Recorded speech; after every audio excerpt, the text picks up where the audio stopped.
Olha, gente, o fim de semana foi marcado por um princípio de rebelião na unidade prisional Professor Clodoaldo Pinto, na CPPL-2, em Itaitinga. 22 detentos tentaram fugir do presídio. Agentes penitenciários acabaram rendidos. O repórter Paulo Edson abre essa edição e traz os detalhes para a gente. Vamos ver? Rodou.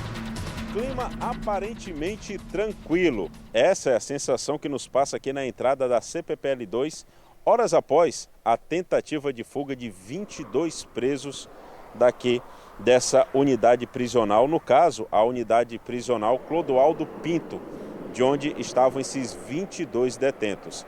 O clima aqui parece normal, tanto que eu conversei há pouco com um agente que está aqui na guarita, que pediu para não ser filmado, que houve sim visita normalmente na manhã deste domingo, apesar de toda a movimentação que ocorreu durante a noite. E o que foi exatamente que aconteceu aqui? Para você entender os fatos que eu vou relatar aqui agora, eu vou antes relembrar como é a estrutura dentro de uma CPPL. Por isso eu vou pedir para a nossa edição colocar imagens do dia que uma das nossas equipes veio visitar exatamente a inauguração de uma dessas unidades, para que você possa entender a dinâmica dos fatos que ocorreram aqui. O agente penitenciário, no caso o policial penal, ele não tem contato direto com os detentos.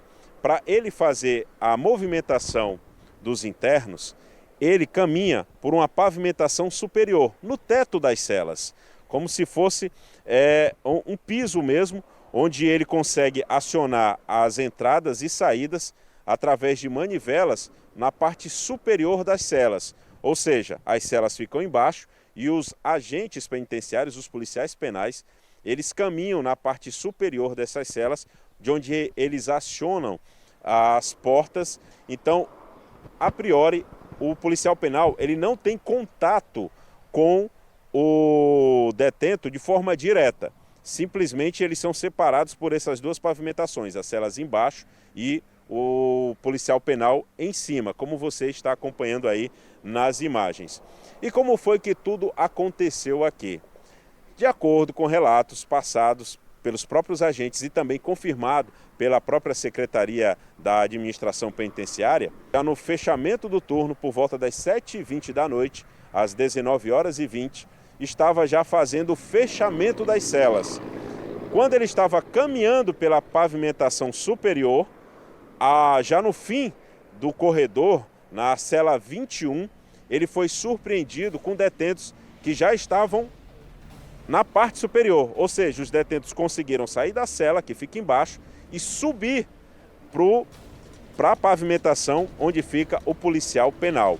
A suspeita é que na parte que tem uma grade, que é exatamente para o detento tomar o banho de sol, essa parte tenha sido cerrada e com isso os detentos esperaram o momento exato que um dos agentes estivesse sozinho para que ele fosse rendido. E foi exatamente isso que aconteceu. Esse agente foi rendido, amordaçado para que ele não pudesse acionar os outros colegas que também estavam de plantão. Eles foram até a parte onde os outros policiais penais ficam ali alojados durante os plantões. Eles que eu falo, os detentos. Os detentos então cercaram esses outros agentes que estavam dentro aí dessa sala onde eles ficam lá concentrados, e cerca de 22 prisioneiros conseguiram chegar até a mureta para efetuar a fuga. E antes mesmo de chegar nessa mureta, como eu disse, esses detentos eles tiveram acesso ao QG, a sala de concentração dos policiais penais, e lá esses detentos conseguiram se armar, até mesmo com escopetas. Veja só o perigo. Esses detentos, cerca de 20 detentos, no caso aí confirmado pela Secretaria, 22 detentos, conseguiram se armar com pistolas e escopetas. E aí eles se encaminharam até a mureta, mas chegando lá, um agente, um policial penal que estava na guarita, conseguiu evitar a fuga, trocando tiro com esses fugitivos. Um detento foi ferido chegou a ser baleado durante essa troca de tiros contra o agente que ficou na guarita e evitou a fuga, né, dos presos. E esse detento ele já foi levado ao hospital e ele se encontra bem, segundo a nota da própria Secretaria da Administração Penitenciária. Com relação aos agentes que foram mantidos reféns, né, que no caso foram 3, eles também estão bem, foram encaminhados ao hospital e se encontram bem. E a gente acabou saindo lá da CPPL 2 para tentar conversar com as pessoas que residem aqui no entorno da CPPL 2 em Itaitinga. E o que a gente encontrou foi exatamente essa situação que você vai acompanhar agora. Tudo bem? Boa tarde.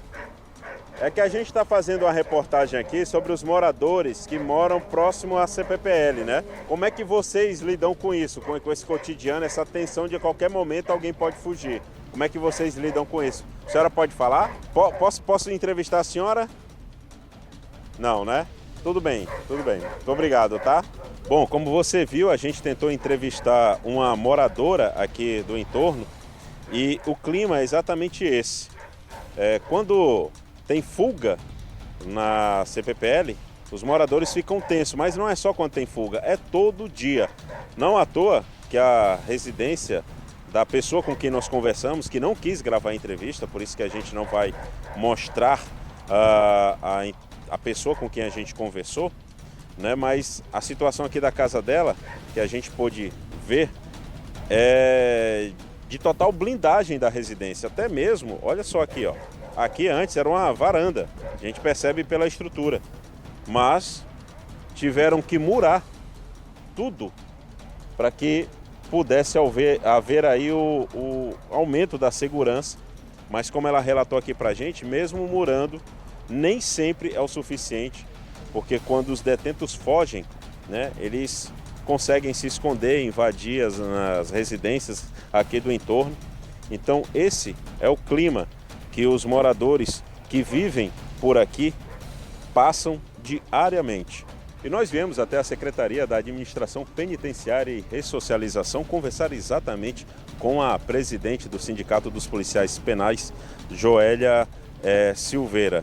Joélia, diante dessa situação, onde cerca de 20 presos tentaram fugir, você gravou vários vídeos durante mesmo a ocorrência, vídeos esses publicados nas redes sociais, denunciando essa situação de baixo efetivo. É isso que realmente vem ocorrendo? Essa é a realidade no sistema prisional de hoje?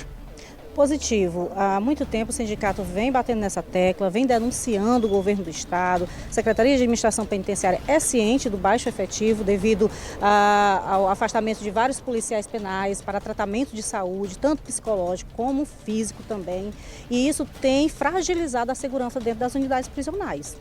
E, Joélia, a gente viu, né, até mesmo por conta da nota publicada pela Secretaria, de que os detentos tinham acesso à arma de fogo antes mesmo de render um dos agentes. Como é que essas armas vão parar lá? Olha, o baixo efetivo ele já propicia, né, e já deixa a fragilidade nos procedimentos de segurança. Então isso viabiliza que presos tenham acessos, né, a materiais ilícitos e proibidos. Tem hoje já uma solução que pode ser já aplicada para que esse problema de baixo efetivo seja solucionado? Positivo, paliativamente nós temos as extras, nós temos 96 horas de extras aprovadas na Assembleia Legislativa para dar suprimento às unidades prisionais. Só que o que a gente vê é um baixo número de extras disponibilizado para as unidades, deixando com que essas unidades fiquem fragilizadas, principalmente dia de final de semana, que é dia de visita, que precisa de um maior volume de policiais penais por conta da movimentação dos presos nesse dia. Então hoje as extras são disponibilizadas sim, mas a critério da administração pública, e o que a gente vê é que poucas extras são disponibilizadas para as unidades prisionais. E essa é a queixa da categoria, né, que vem falando sobre esse baixo efetivo, que infelizmente, segundo a própria categoria, vem facilitando essas ações de rebelião dentro das unidades prisionais. E fica aí o questionamento não só de como essas armas entraram dentro da penitenciária, mas também a cobrança sobre soluções por conta desse baixo efetivo nas penitenciárias.